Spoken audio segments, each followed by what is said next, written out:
Coasters don't last forever, nor do your favourite theme parks. And one time or another, you're going to have to say goodbye to your favourite rides. Whether it be Hero at Flamingo Land, Flying Fish at Fort Park, or even Hyperia, at some point you'll have to say goodbye. Look across the global theme park industry in the most recent years. We've seen so many coaster removals, and some are extremely unpredictable. Look at some of the more recent removals across parks all over the world. I mean, Kingda Ka over at Six Flags, completely unannounced and just gone like that.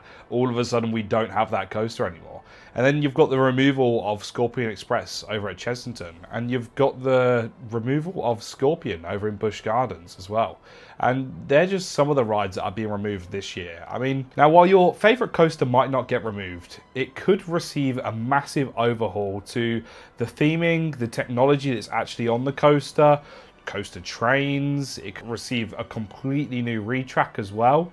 I mean, a really good example of this is Top Thrill. I mean, Top Thrill has now changed from a hydraulic launch to LSM. Other examples include a full retrack of an iconic ride like Nemesis Reborn at Alton Towers. At the end of the day, parks need to do this. It could be due to a number of reasons, like the coaster just being old, the coaster being quite rough, a decrease in visitors that actually ride the coaster, or a safety issue. So today we look at some of the coasters that are most likely to leave the UK in the next 5 years. And we are going to be including your guys' opinions yet again. Up first we have Stealth. Opening up in 2006, manufactured by the legends themselves, Intamin. This coaster is just basically a smaller brother to Kingda Ka, which we all know how that ended, in explosions. Launching riders from 0 to 80 miles per hour in 1.8 seconds. I mean, that's crazy. However, I doubt we'll see Stealth removed from Fort Park anytime soon. And I actually think that it's got quite a bit more life in it, especially after receiving some parts from Kingda Ka.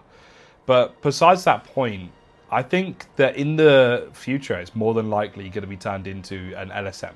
And for those of you that are either new foosies or not actually coaster enthusiasts themselves, LSM stands for Linear Synchronous Motor, which basically means magnet makes it go fast. Bosh.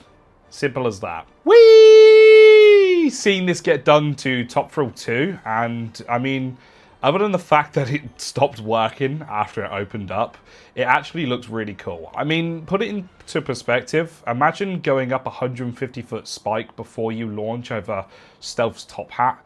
That would be absolutely insane, right? Anyways, sticking with coasters that go fast, I think that Rita is very similar to Stealth. It's made by Intamin, and it also uses the hydraulic cable launches. So both of them are actually being in the same boat. However, Rita is pointless and crap, and we should just get rid of it. I mean, I don't really talk to many foosies that actually enjoy Rita. A lot of them think the same as what I think. And with Stealth is a record breaker, and it adds to the skyline of a park, right? But Rita genuinely boasts nothing anymore. It has a very mediocre and boring layout, and you know, it's already plagued with all sorts of reliability issues. So I genuinely think that this could be one of the next coasters to go in the UK. And when I say to go in the UK, I think we could genuinely see this coaster going within the next 5 years. It's quite sad to lose a coaster like that at Alton Towers. Just think about the footprint that the ride removal would create and the potential for new investment.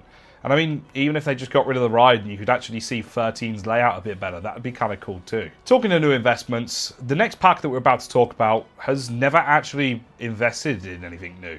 And of course, we're talking about Blackpool Pleasure Beach. Revolution is a super old looping coaster, and it kind of offers an intense thrill.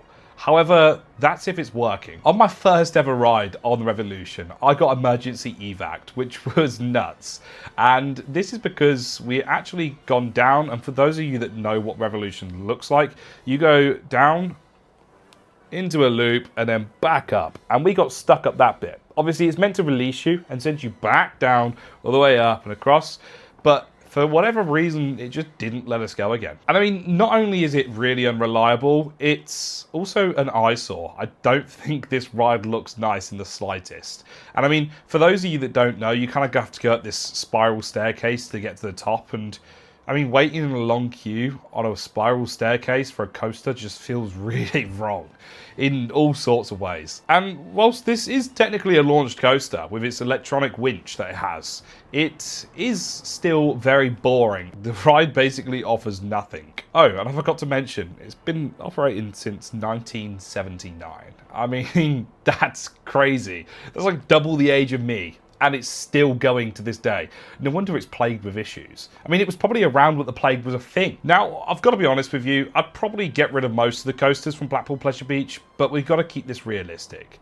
So, next up on my list, I have Avalanche. Now, Avalanche is a really unique coaster, and I think it's like one of the only kinds in the UK. By that I mean it's a Mag Rides bobsled coaster, and you genuinely don't find many of these at parks anymore, or at least not on the same scale of Avalanche. With this ride being fairly ancient as well, along with a lot of all the other Blackpool Pleasure Beach rides, opening up in 1988, it has a very weird seating situation. Now, I understand that this is because, well, it's a bobsleigh, so it's not going to be your normal coaster restraints and seats, but you have to sit behind the person in front of you and hug them, which kind of makes it awkward for those single riders. It does actually have quite a unique station, and it's very, very well themed. As in, the whole building that it's in, or a shop below it, it is really, really cool. But I still think that with the removal of this and the Grand Prix, which has already been removed, this could free up some massive space for Blackpool Pleasure Beach. And we all know that Blackpool Pleasure Beach doesn't have much space to play with. Now, moving on to a coaster that we can all agree on, and it's Hero. I mean, I don't even need to say anything else. It's Hero. But Hero is really good and unique. No, it sucks. Hero is genuinely awful. I can't think of a worse coaster in the UK.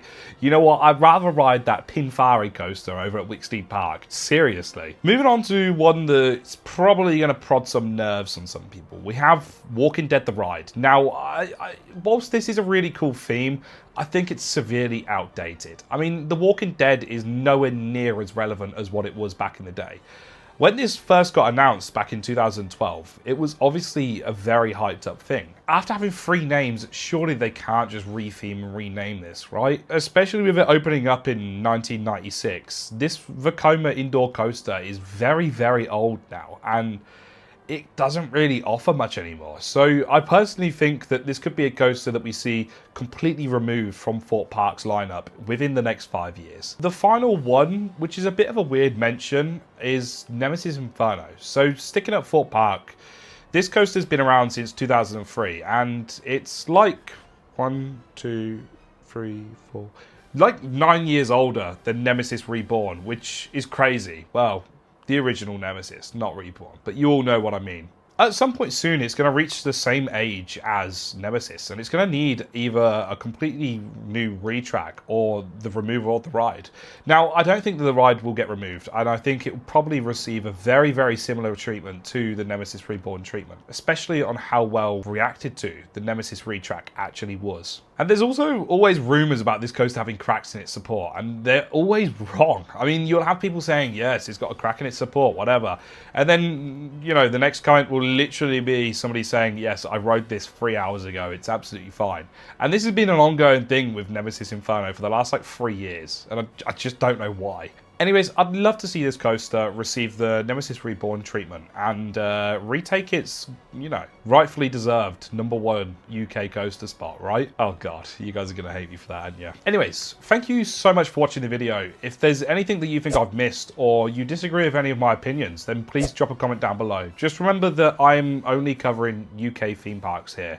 Please do like the video, give me a subscribe as well. Make sure to share this video with your pet goldfish because I've heard that they really enjoy watching Crump's Coasters ramble for years about parks. It's great. And if you haven't already, then definitely go watch some of my other videos because they are great. Why wouldn't they be great? Duh.